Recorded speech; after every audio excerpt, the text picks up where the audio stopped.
अब सुत जी महाराज के गुरुदेव कौन है? भागवत सुनी आप लोगों ने, मुझसे पहले सब लोगों ने सुनी। सुत जी के गुरु जी कौन है?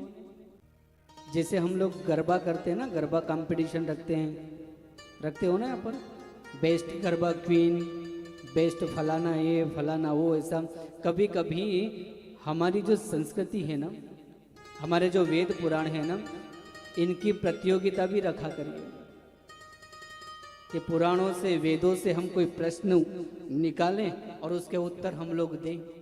ऐसा भी कर सकते हैं ना, हाँ या ना? कर सकते हैं। उससे क्या होगा? धर्म का जो बेसिक है वो मजबूत होगा हमारा। अब जब हमको ही नहीं पता तो हम अपने बच्चों को क्या सिखाएंगे? और फिर होता क्या है अंत में? सेवा करता है कोई बुढ़ापे में? आपने तो और कर ली, लेकिन आप ख्याल करो कि आपकी जो आने वाली होगी वो 5G 6G वाली होगी, तो वो क्या करेगी? लेकिन अगर आपने अपने बच्चों में अभी से संस्कार डाल दिए हैं कि बड़ों का आदर करना, बड़ों की सेवा करना, बड़ों के चरण दबाना, तो शायद आपका बुढ़ापा भी सुधर जाए। लेकिन हम ऐसा करते नहीं। हमारी सबसे बड़ी गलती क्या होती है पता है? बेटा बड़ा हुआ नहीं कि उसको पैसे में लगा देते कि पैसा ही सब कुछ, पैसा कमा बस। और फिर वो बच्चा पैसे कमाने में ऐसा लगता है कि बुढ़ापे में माँ बाप ओटले पे बैठे रहते हैं और बेटा पैसे गिनता रहता है। बैठे रहो चुपचाप। और वो बाप देखता रहता है कि थोड़ी देर के लिए तो मेरा बेटा मेरे पास बैठे, मुझसे मेरा हालचाल पूछे, मुझसे मेरे सुख दुख की बातें करें। लेकिन बेटा फटाफट, मैं दुकान जा रहा हूं पापा, बेटा पेट में दर्द हो रहा है, डॉक्टर के पास, मैं नौकर को भेज दूंगा, उसके साथ चले जाना। ये होता है।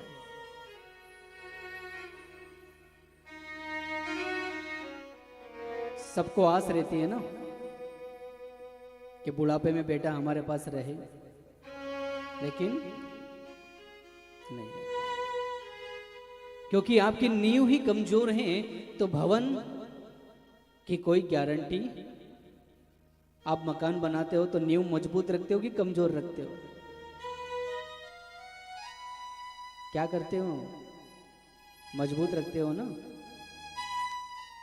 अबे जो नन्हे मुन्ने फूल जो खेल रहे हैं ना, अब अगर ये नींव आपकी कमजोर रह गई तो अंत में ध्यान रखना कि तुमने तो सासू के पांव पूज ले, लेकिन तुम्हारे पांव पूजने वाला। इसीलिए आज हिंदुस्तान जैसे देश में वृद्धाश्रमों की संख्या बढ़ती जा रही है। यही कारण है, बस और कुछ भी नहीं। इसलिए सुत जी महाराज ने कहा कि मैं आपके प्रश्नों के उत्तर दूं, उसके पहले मैं अपने गुरुदेव को प्रणाम कर लेता हूं। और सुत जी के गुरुदेव हैं सुखदेव जी महाराज। कौन है? जो 16 साल के हैं और जन्म लेते ही वन की ओर चल देते हैं।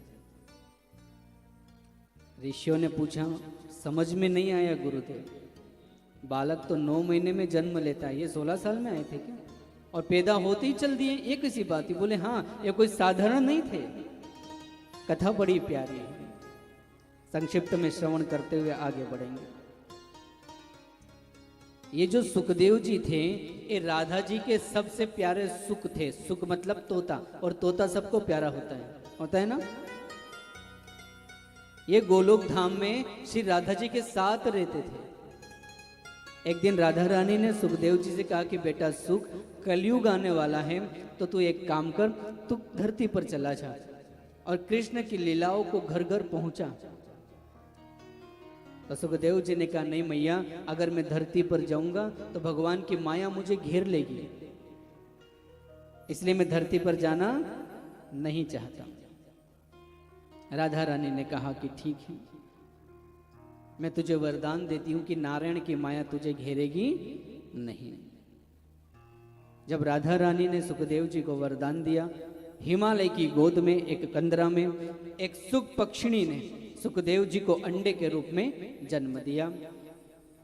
हिमालय में बर्फीली हवाएं चलती और तोता और तोती दोनों उड़ गए, अंडा वहीं पे पड़ा हुआ है। अब नारद जी ने मन में विचार किया कि जिस काम के लिए सुखदेव जी का धरती पर प्रादुर्भाव होने वाला है, अब माँ बाप तो चले गए, अब इस अंडे से वो निकलेंगे कैसे?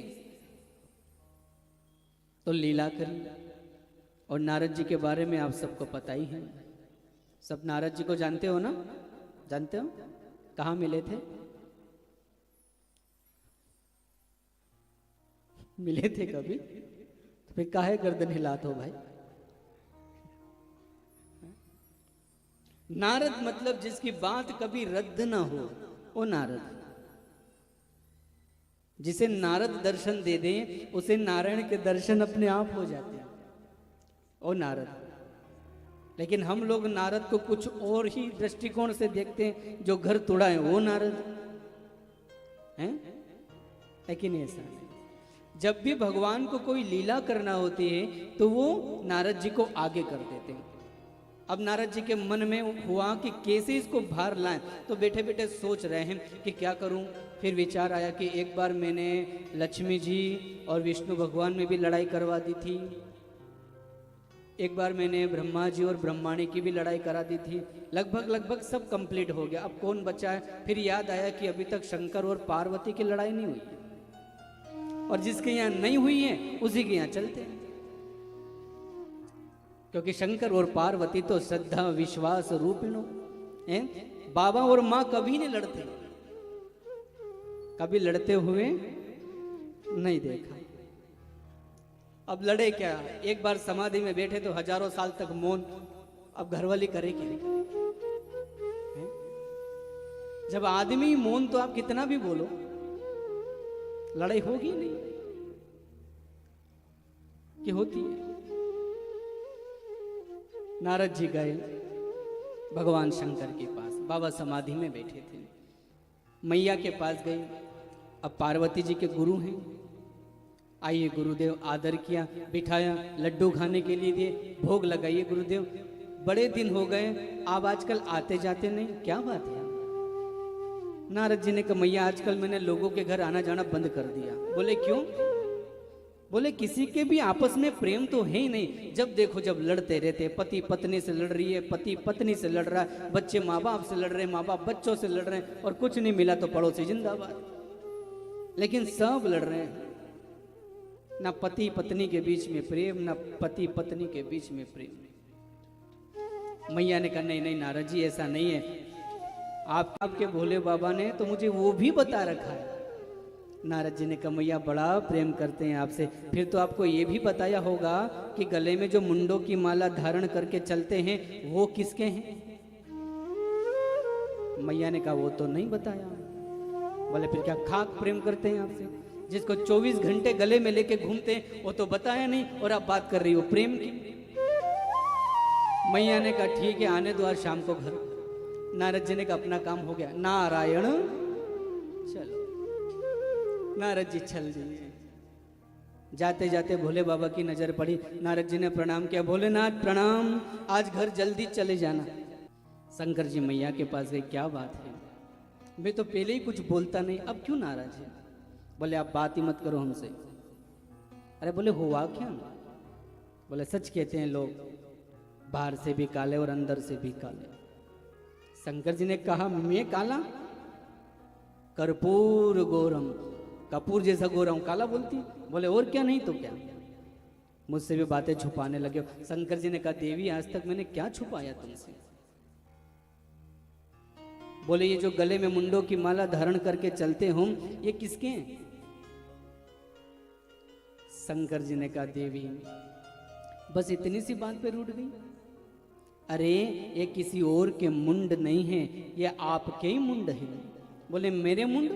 बोले हाँ, जब जब आप अवतार धारण करती हो और जब जब आप इस शरीर को छोड़ती हो तो यादगारी के रूप में मैं आपके मुंडों को अपने गले में धारण करके चलता हूं, ये आपके ही मुंड हैं।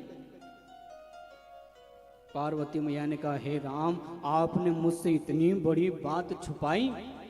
बोले अब क्या छुपाया? बोले मैं हर बार मरूं, तुम एक बार भी ना मरो। ये कौन सी बात है? ऐसी कौन सी अमर बूटी खा रखी है कि मुझे बार बार मरना पड़ता है और आपको एक बार भी मरना ना पड़े? शंकर जी ने कहा, देवी मैंने कोई बूटी नहीं खा रखी है, मैंने तो अपने बिहारी की कथा को श्रवण कर रखा है, मैंने अपनी ठाकुर की कथा को पान किया है, इसलिए मेरी मृत्यु कभी भी नहीं होती। अब मैया ने हट कर लिया कि मुझे भी वो कथा सुनाओ। शंकर जी माँ भगवती को लेकर उसी कंदरा में गए जहां पर वो अंडा पड़ा हुआ था। कैसी देखो बड़ी विचित्र लीला देखी है उनकी कि कृष्ण शिव को भजते हैं और शिव कृष्ण को भजते हैं।